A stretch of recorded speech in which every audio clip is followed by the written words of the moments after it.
everybody. Today we are going to explore the lore of Fallout, and specifically we are going to be learning about the famous Fallout vaults, which are of course fallout shelters designed to preserve humanity in the event of a nuclear war, and many of which had insidious, inhumane social experiments going on as well, where they treated their human inhabitants as mere guinea pigs.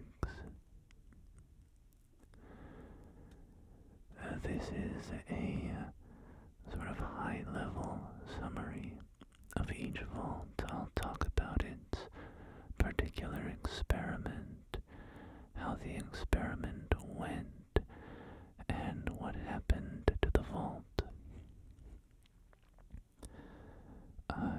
And sometimes there won't be all of that information, so I will, give the information that we do have. Sometime in the future, I could do deep dives into specific vaults, in future videos. I think that could be pretty interesting because many of them have much more detailed lore, terminal entries, audio recordings, environmental details, all that sort of stuff. We can walk through and learn the story. But anyway, I'm getting ahead of myself. Today is a summary of all of the vaults. Well, most of the vaults. There's a couple that are not included here, and I'll explain that at the end, but I've been yapping too much already, and I want to get into the good stuff, so let's start. Oh, and I'll warn you as well, minor spoilers. These vaults are kind of fun to discover in the games, and I'm gonna try to avoid major plot spoilers for the games and the TV show. But, just by the nature of explaining the vaults, it's kind of a spoiler in some cases. But now I have definitely talked for too long, so let's get into the disturbing, inhumane world of vault decks. Vaults. Vault 3. Located in South Vegas, in the Mojave Wasteland, Vault 3 was a control vault, meaning that it was not subject to one of the strange experiments carried out by Vault Tech in the other vaults. Vault 3 was functioning normally until a water leak flooded the lower chambers and forced the vault dwellers out to the surface. The dwellers began trading with the locals, but they were quite naive and were eventually slaughtered by the ruthless drug-addled gang called the Fiends, who then took over Vault 3. The vault is now led by a brutal, sadistic fiend called Motor Runner. Vault 4. Located in Los Angeles, California, Vault 4 was filled entirely with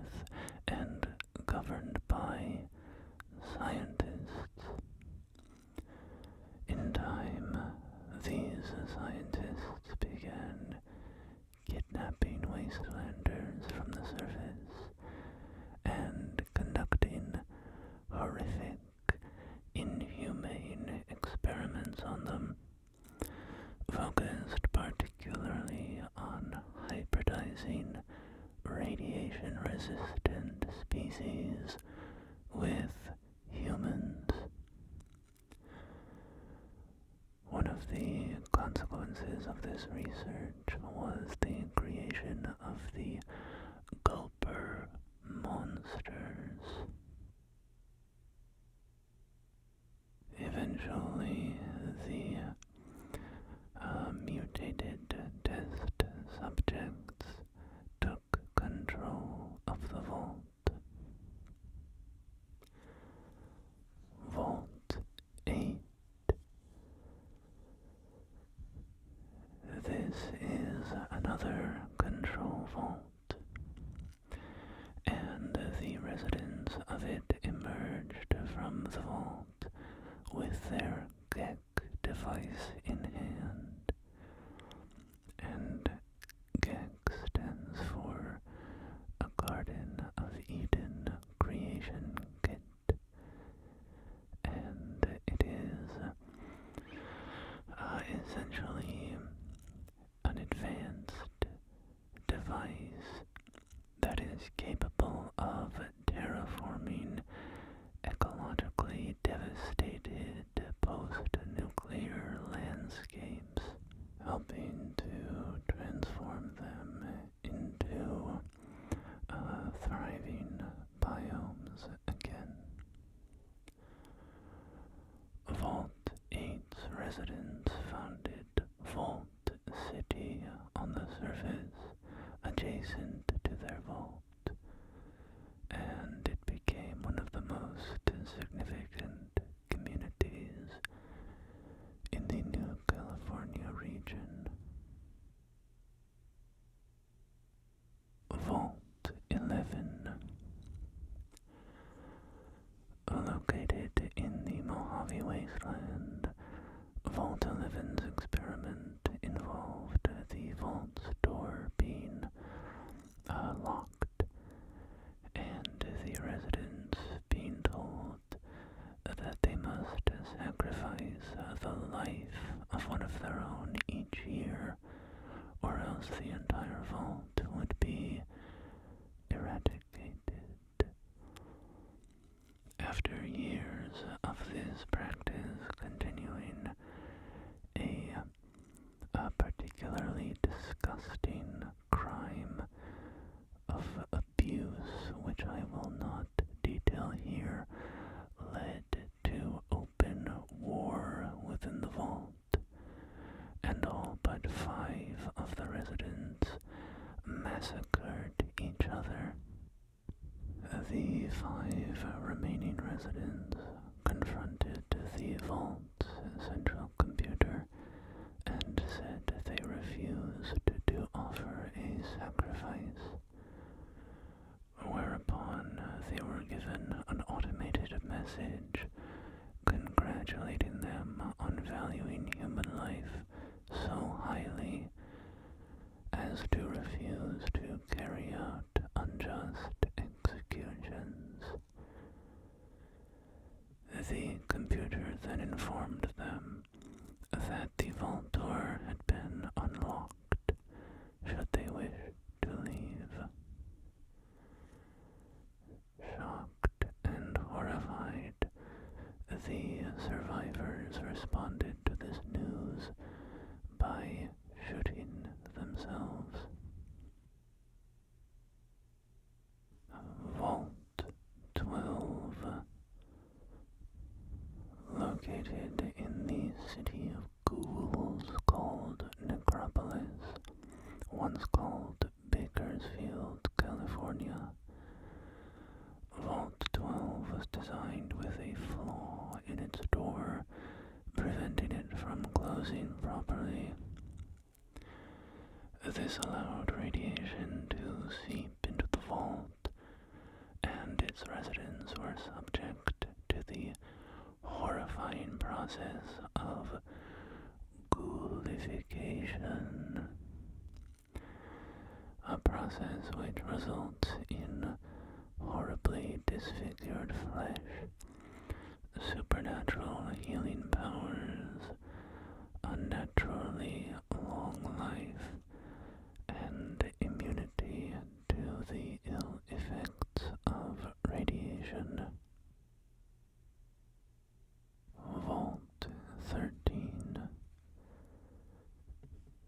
Designed as a control vault in Southern California, Vault 13's problems were not due to a horrifying Vault-Tec experiment, but rather a simple shipping error. Instead of receiving a box of spare water purification chips, the Vault received an additional GEC device. In time, this would spell the end of the Vault's isolation, as a malfunctioning water purification chip with no reserves in the Vault forced the Overseer to dispatch scouts in search of a suitable replacement. The Vault has a long, complicated history in the aftermath of this event, but its known timeline came to an end when the Enclave, a post-war, shall we say, a descendant of the American government, massacred the intelligent Deathclaws who had taken up residence in the Vault. Vault 15. This vault was designed to take in a diverse group of dwellers with radically different ideologies. The extent and specifics of this experiment are not well known, but the Vault eventually experienced overcrowding and fractured into factions, resulting in multiple independent groups leaving the Vault. These groups would eventually found many significant wasteland factions, including the raider groups of the Khans, the Vipers, and the Jackals. The Vault's most significant offspring were the founders of Shady Sands, which would eventually help form the new California Republic. The Republic would eventually reclaim their ancestral vault from the Khans and squatters who had taken up residence in it. Vault 17. Very little information exists about this vault. We know about its existence from Lily Bowen, the schizophrenic nightkin who grew up in Vault 17. It was raided by super mutants serving the Master, who kidnapped the elderly grandmother Lily and the other residents of the Vault in order to expose them to the forced evolutionary virus and transform them into super mutants. The other residents of the Vault were presumably killed or met Lily's fate of transformation. Vault 19. Divided into a red half and a blue half, including a separate overseer for each half of the Vault. Vault 19 was designed to create paranoia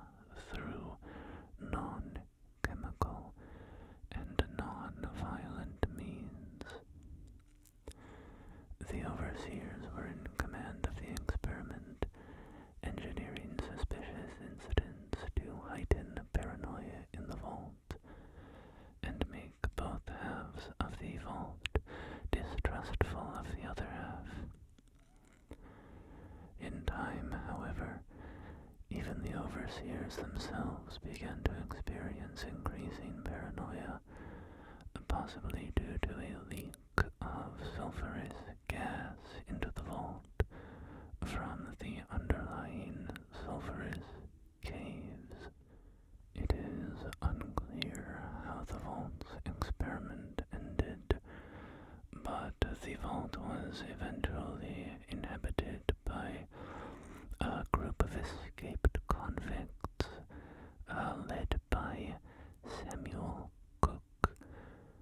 Samuel Cook, who was intending to use the Sulphur Cave's resources to craft explosives for use in a campaign against the new California Republic, which had imprisoned them. Vault 21.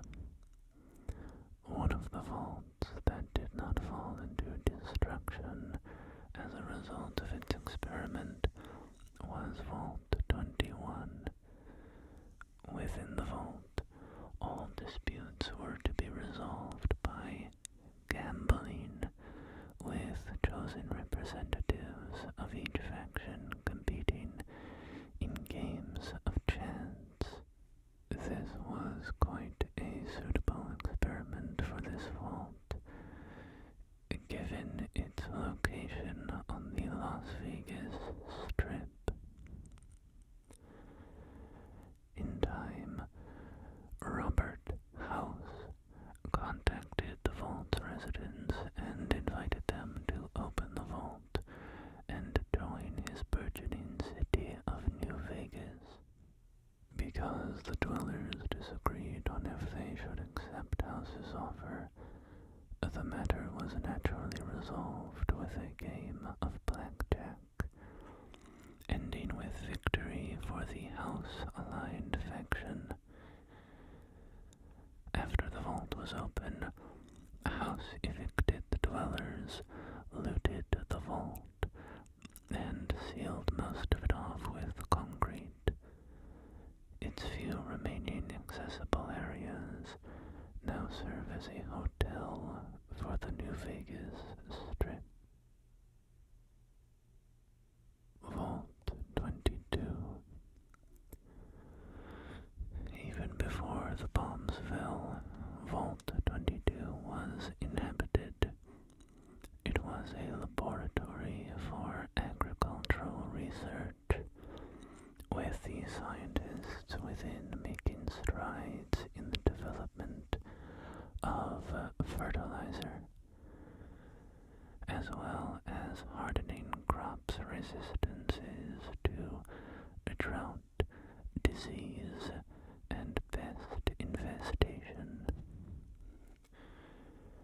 The downfall of the vault came as a result of its research into the fungus Bovaria mordicana, a pest control measure which infected insects, killed them, and puppeted their corpses to further spread its spores. When the fungus infected the vault's human population, however, what followed was a swift, violent end, as the dwellers either succumbed to fungal sickness or were killed by the walking corpses of their colleagues, puppeted by the fungus. Mojave Wasteland explorers know to avoid the vault's open door, overflowing with vibrant greenery and swarming with mutated mantises. Those who enter the vault never return. Vault 24. Hidden behind the screen of a Nevada drive-in movie theater is Vault 24, a vault in which the unfortunate dwellers were experimented on in pursuit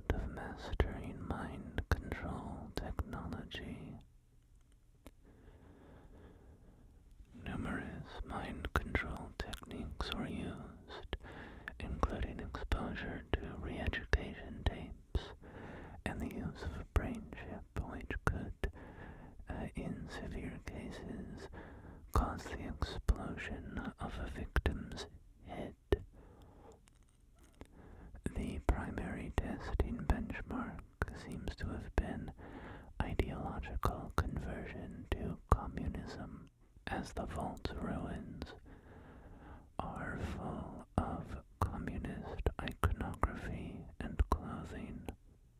Why the vault collapsed is unknown, but its research findings were eventually looted by a cryogenically preserved and unfrozen Vault Tech employee. Vault 27. This vault was deliberately overcrowded. 2,000 dwellers would be interred within, when the vault was only designed to sustain 1,000. Vault 29. Located somewhere on the west coast, Vault 29 was filled only with people under the age of 16.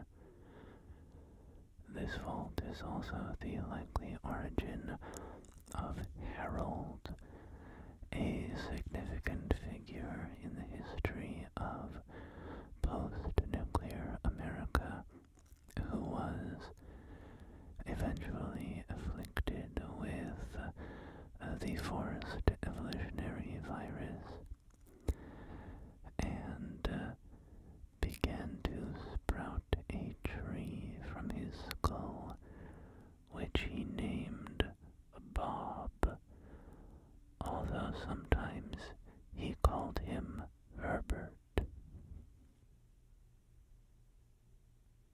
Vaults 31, 32, and 33. These three Santa Monica, California vaults are interconnected, with vaults 32 and 33 serving as normal population centers, and Vault 31 being a repository of cryogenically frozen middle managers from the Vault Tech Corporation, who had completed the executive training program of one Bud Askins, the former senior junior vice president of the Vault Tech Corporation. Askins' ambitions were quite large and complicated, and a full description is beyond the scope of a simple summary, but suffice it to say that his tripartite vault was designed to breed a super race of corporate managers who could reclaim America after the war. Vault 34. This Mojave Wasteland vault was designed with an expensive, overstocked armory. When overpopulation became an issue in the vault, a group of dwellers raided the armory and forced their way out of the vault, eventually settling at the old Nellis Air Force Base and becoming a faction called the Boomers, a group obsessed with explosives and high firepower. The vault only descended further into anarchy after the Boomers left, with a bout of violent strife resulting in heavy damage to the vault's reactor, which was unable to be repaired. The resulting radiation leak, combined with a malfunction in the vault door preventing escape, led to the ghoulification of the vault's remaining residents. The radiation would continue to seep through the ventilation system, eventually poisoning the water used by the nearby NCR sharecropper farms and diminishing their harvests. Vault 36. The food extruders in this vault were designed to produce only thin, watery gruel. Vault 42. In this vault, no light bulbs were provided of greater than 40 watts. Vault 43. The experiment in Vault 43 was that it was filled with 20 men, 10 women, and a live panther. Vault 51. This Appalachian vault was designed to test the limits of human tribalism, while discovering the best way of choosing a leader. This mission being given to ZAX 1.3C, a superintelligent computer of the ZAX Artificial Intelligence series. 52 residents took shelter in this vault, and while attempts at democratic methods of leadership selection were initially attempted, Zax soon came to believe that leaders were best identified during crisis situations, where individuals could step up and prove themselves in the face of dangerous conditions. With this belief in mind, Zax engineered instability in the vault, pushing the dwellers to increasing levels of paranoia, hatred, and violence in order to create a crisis. These conditions eventually led to total self-immolation of the vault, as its residents murdered each other until only one man remained, whom Zax immediately declared overseer. The vault was eventually invaded by mad, violent humans infected with the scorched plague. Vault 53. The equipment of Vault 53 was designed to break down every few months. While the breakdowns were designed to always be repairable, it was intended to cause undue stress to the residents. Vaults 55 and 56. These two vaults are partnered experiments. In Vault 55, no entertainment tapes were provided. In Vault 56, the only entertainment tapes provided were those of an untalented comedian. Vault tech scientists predicted society would collapse in Vault 56 before collapsing in Vault 55. Vault 63. The brainchild of Vault-Tec board member Hugo Stulls, Vault 63 was a hub of research into technology that could help secure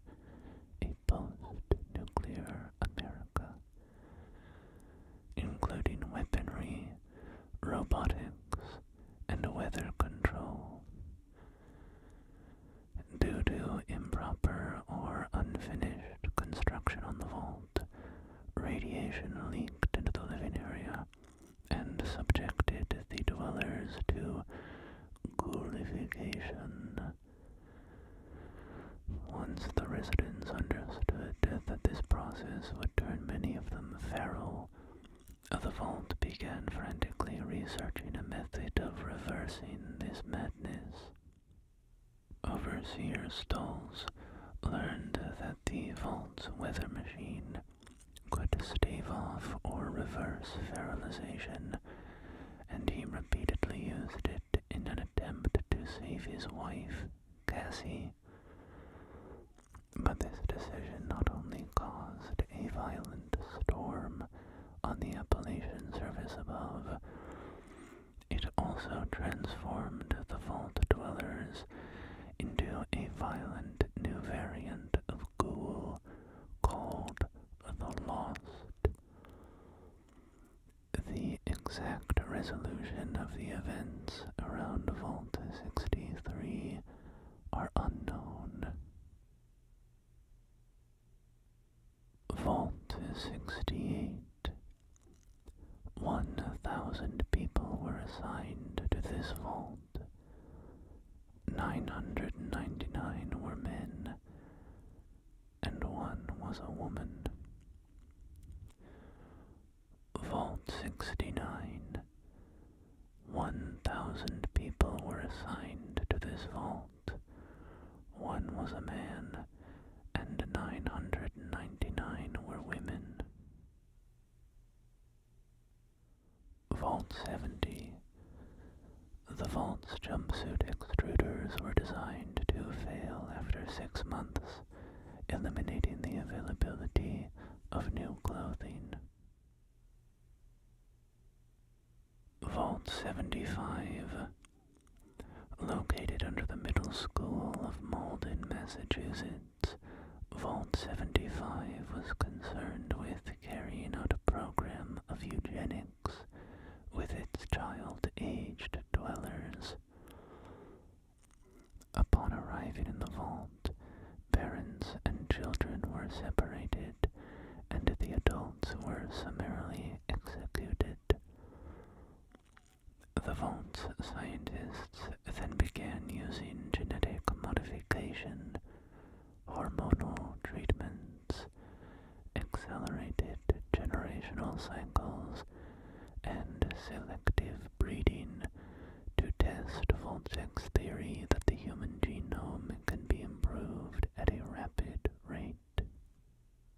Children were put into training programs designed to improve their physical and mental aptitudes. After turning 18, test subjects would be filtered into one of 3 outcomes. Those who displayed high marks in intelligence, physical aptitude, and social skills were killed and harvested for their genetic material and organs. Those who displayed high intelligence but poor physical capabilities were sometimes invited to become members of the adult research team to refresh the aging scientist population. All the others were disposed of. The vault mission likely came to an end due to an armed rebellion among the children, possibly with the help of a graduated friend on the science team. Though the exact circumstances of the vault's end are unknown. Regardless, the empty vault was eventually occupied by a contingent of mercenaries called gunners. Vault 76. Vault 76 in West Virginia was set apart by its highly proficient and successful population, including lawyers, government workers, and graduates of Vault-Tec University. The overseer was instructed to ignore standard vault operating procedures and focus on maintaining a healthy, happy vault to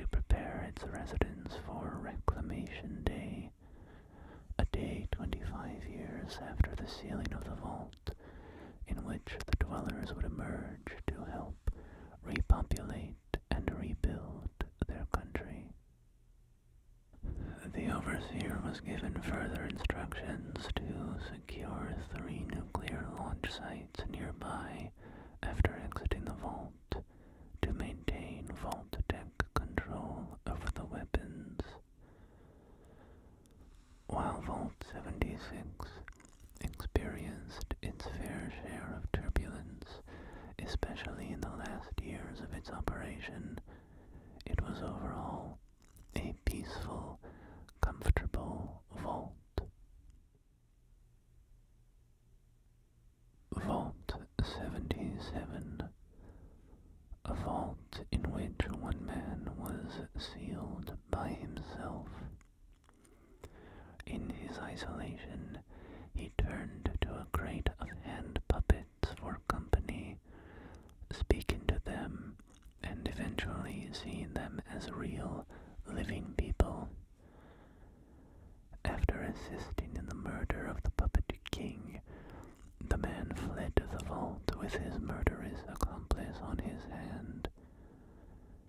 After murdering a group of slavers who took him captive, the man became a feared legend among slavers across the wastelands, who called him the Puppet Man.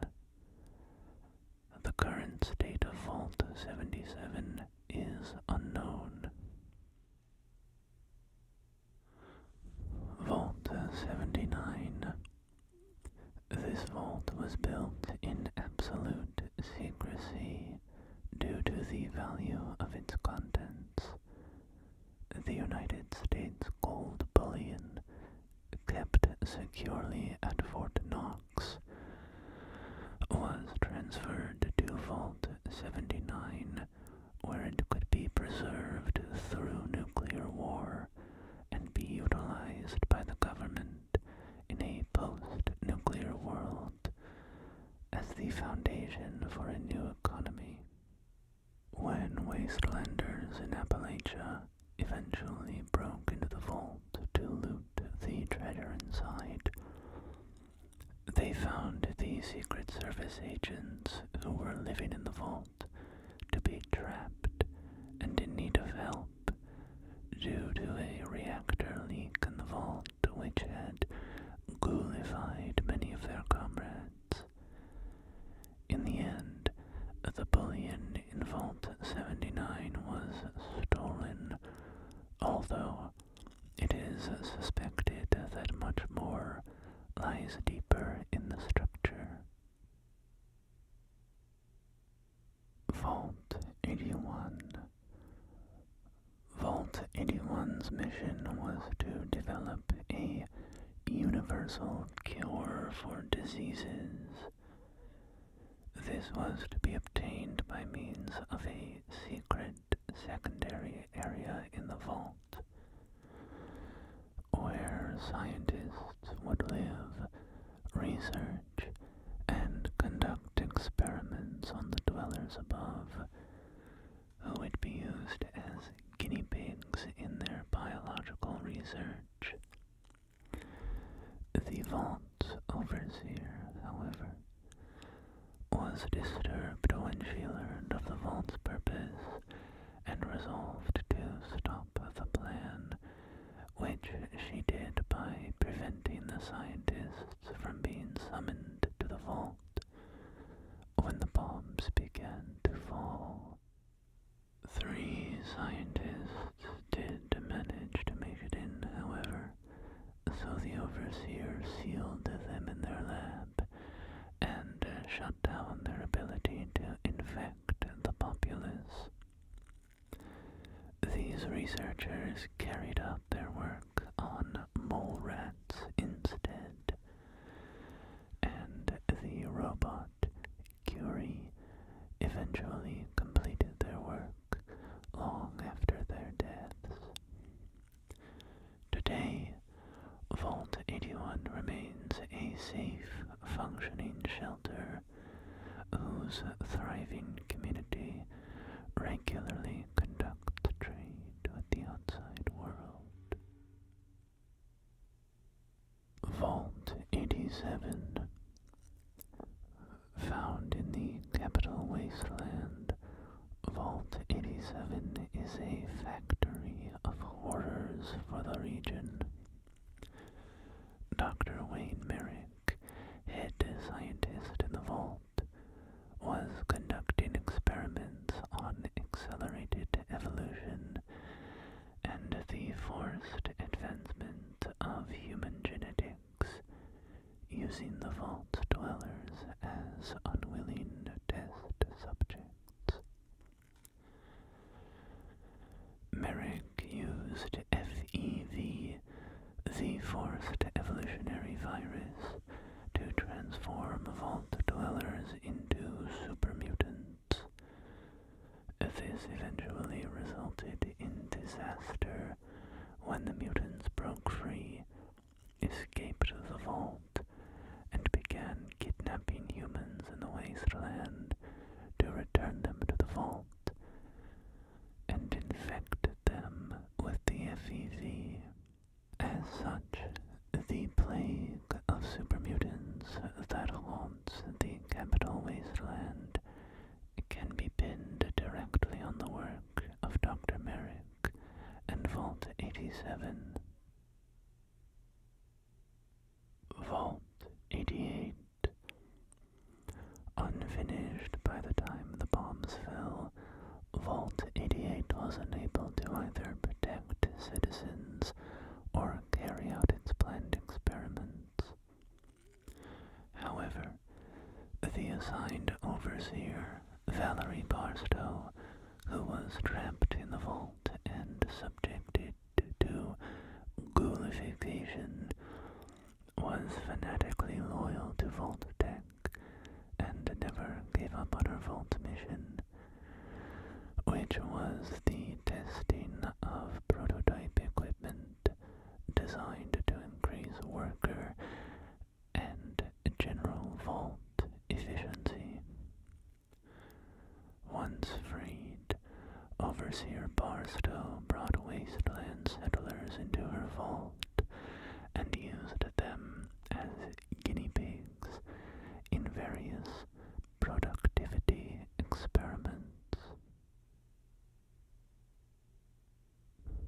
Vault 92. Located in Maryland, Vault 92 was filled with musicians and specifically designed to have a number of recording studios, instruments, and listening devices. On the surface, this vault's purpose was to preserve the musical legacy of America and the world, but Vault-Tech's secret experiment was the use of audio-based mind control. The vault's speakers were secretly used to pipe imperceptible white noise into the dwellers' ears. While early experiments proved effective, it was later revealed that prolonged exposure to the white noise was causing neurological changes, resulting in various forms of insanity, and especially psychosis.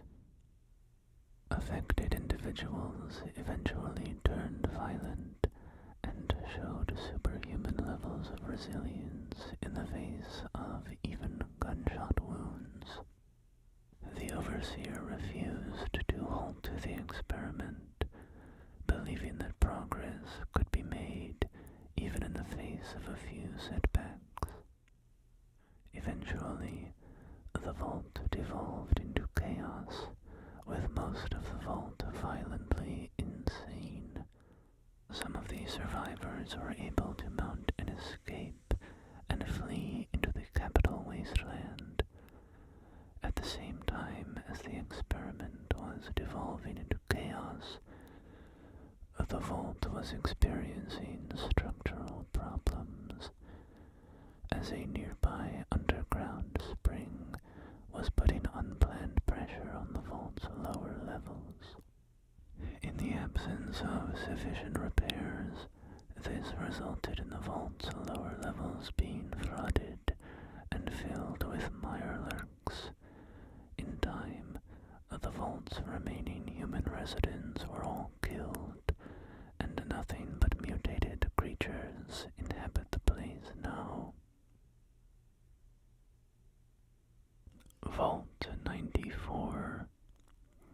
Vault-Tec filled this vault with a community of ideological pacifists and an expensive seed bank, and encouraged them to open their vault 1 year after the bombs fell to aid their neighbors. Secretly, Vault-Tec hoped that desperate wastelanders would use violence against the pacifists to obtain their resources. This situation was designed to test how ideological groups could adapt to changing social contexts. Sure enough, the vault opened after a year and sent ambassadors into the Appalachian wasteland to establish relationships and offer aid. When a group of wastelanders entered the vault, they slaughtered the pacifist council and sabotaged a Gek device, resulting in a nuclear explosion that mutated the nearby flora and fauna. The vault's ruins are now inhabited by mirelurks. Vault 95. Located near Natick, Massachusetts, Vault 95 was filled with people addicted to drugs, and Vault-Tec instituted a rehabilitation program within the vault to help the dwellers get clean. This program was effective, and the dwellers largely overcame their addictions, which was phase 1 of the experiment. 5 years into the program, phase 2 began, as a Vault-Tec agent within the vault opened a secret stash of drugs, prompting the vault to descend into murderous chaos, and many dwellers to fall back into their addictions. The ruined vault was eventually occupied by gunner mercenaries. Vault 96. Advertised as a modern Noah's Ark, Vault 96 was filled with thousands of animals. Vault-Tec assigned 5 scientists to the vault, including an overseer to manage them. Their supposed instructions were to assess genetic damage to the surface fauna and discover ways to correct this damage and restore ecological equilibrium. Once the vault was sealed, however, the scientists were given their true instructions, which were to create genetic mutations within their animal samples and design effective countermeasures against the mutated creatures. Weekly quotas were assigned to the scientists, with executions doled out in case of failure to meet quotas. Secretly working against the vault, the overseer used a computer virus on the vault's mainframe in an attempt to help the dwellers escape, but all the scientists were killed, and the vault's many mutated animals poured out into the wasteland. Later, the vault was used as a laboratory to study FEV. Vault 101. Located in the capital wasteland, Vault 101 was given special parameters to never open, while other vaults were sent an all-clear signal when it was time unseal their doors. Vault 101 was meant to remain sealed forever, testing the consequences of permanent life in a vault with powerful overseers. In reality, this mandate was violated numerous times, as the vault door was repeatedly opened and individuals entered and exited. The vault would eventually fall into civil war, as the dwellers disagreed about if they should interact with the outside world or remain sealed off. Vault 106. This vault experiment involved releasing psychoactive chemicals through the air systems after the vault was sealed. It seems that the gas release was intended to be temporary and the effects transient, but for some reason, this did not occur as expected. Instead, the gas remained in the vault's air, even hundreds of years later, and while the exact fates of the vault dwellers are unknown, it seems drug-induced violence killed most of them. Raiders and explorers still wander into Vault 106 and succumb to the airborne drugs, donning vault suits and seeming to believe they are the vault's dwellers. Vault 108. Vault-Tec intentionally designed this vault's reactor to fail after 20 years and included a backup generator that was insufficient to power the vault. Vault-Tec also chose an overseer with cancer who would be dead within 3 years of the vault sealing, and left all personnel positions unfilled for the overseer to fill personally. Vault-Tec also provided triple the normal amount of munitions and weaponry, and provided no entertainment options.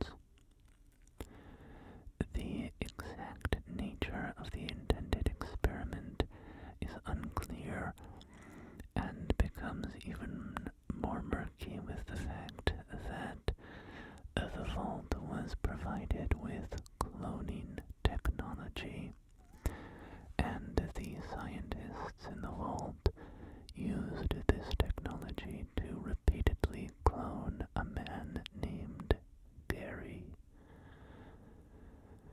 Each Gary clone became increasingly aggressive to all non-clones.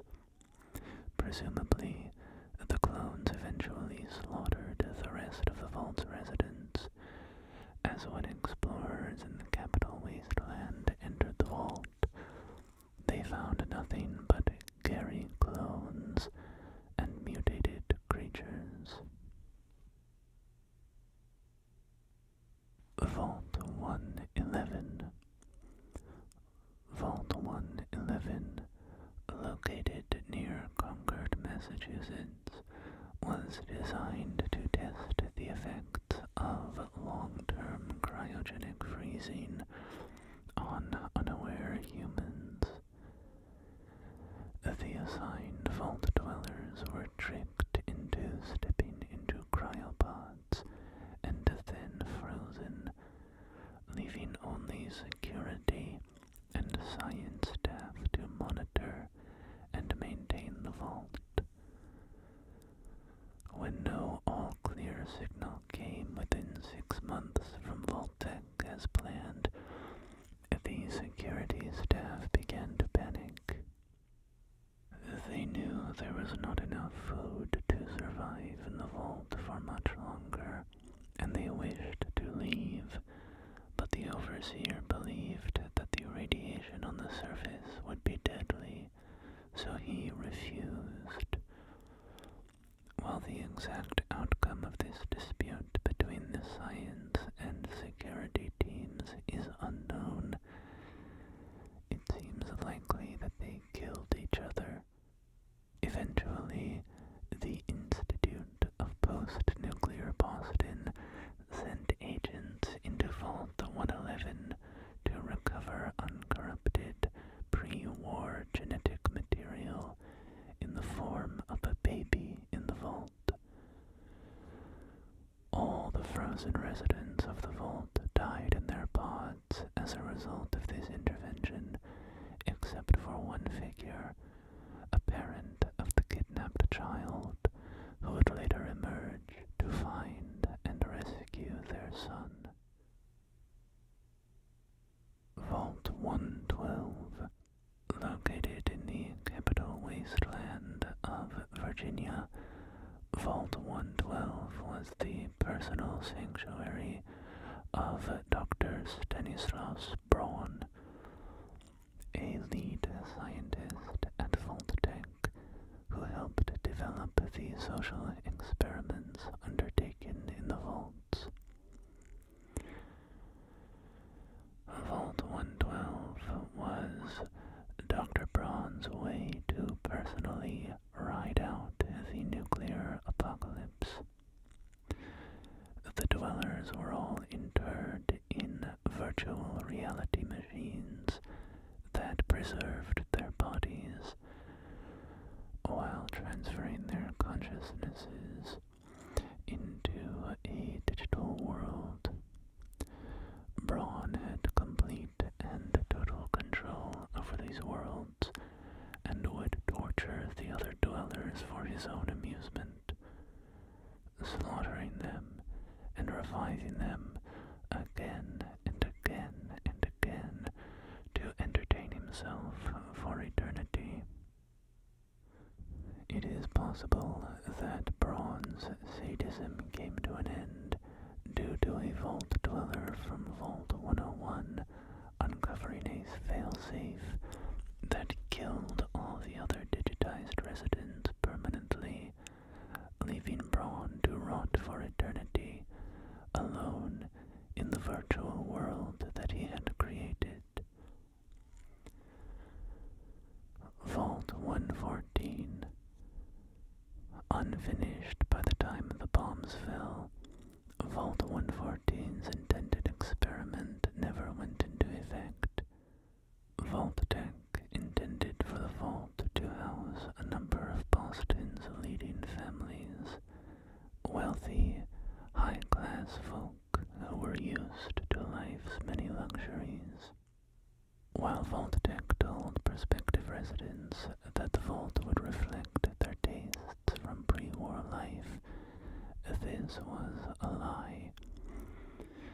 And in fact, the residents would be shoved into dingy, communal living spaces and forced to live in poverty conditions. At the same time, an individual with no managerial, governmental, or supervisory experience of any kind and a strong anti-authority bias would be chosen as the vault's overseer. Vault-Tech personnel settled on a homeless man named Soup Can Harry for the position. In the post-war period, the unfinished vault was inhabited by the mobster Skinny Malone and his triggermen. Vault 118. This vault was designed to house 10 wealthy residents who lived in total luxury in an exclusive area of the vault, while 300 working-class dwellers would be confined to a cramped, squalid area of the vault. The 10 wealthy individuals would be above legality in their interactions with the rest. However, this vault experiment never came to be. Firstly,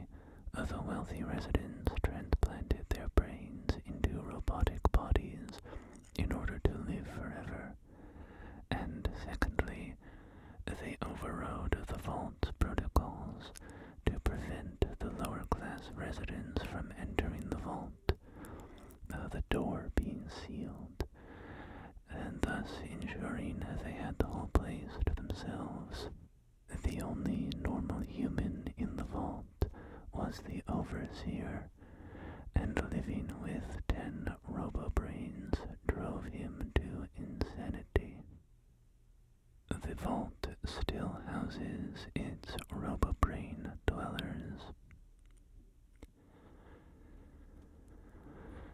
And that's everything. There are a few other vaults that could be discussed. Some are cut content or, rough drafts, concept art, that sort of thing. But I wanted to avoid those, pretty clearly non-canonical ones. There's a few in the board game, but I don't have the game and couldn't look at that information myself, so those ones were left out.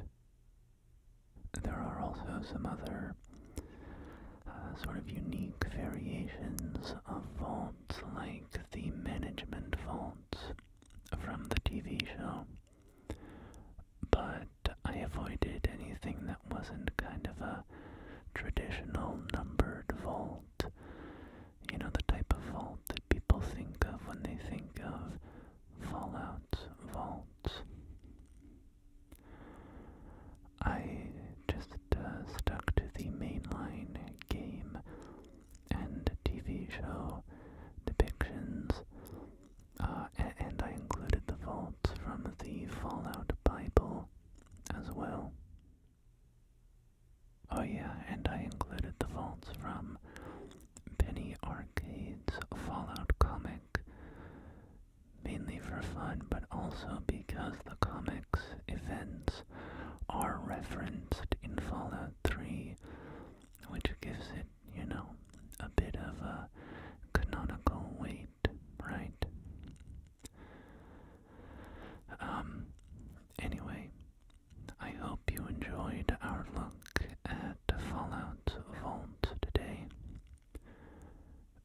Many of these vaults have large amounts of lore written for them, and they could individually easily fill up a whole episode, 45 minutes to an hour. Reading the computer terminals, audio logs, that sort of thing. So in the future we could zoom in on specific vaults, if you're interested in that, and do a deep dive. Let me know if that would be something that you would enjoy. But until next time, my fellow wastelanders, allow me to sign off with the words of the post-nuclear world's greatest radio host. Me again, Mr. New Vegas, reminding you that you're nobody till somebody loves you, and that somebody is me. I love you.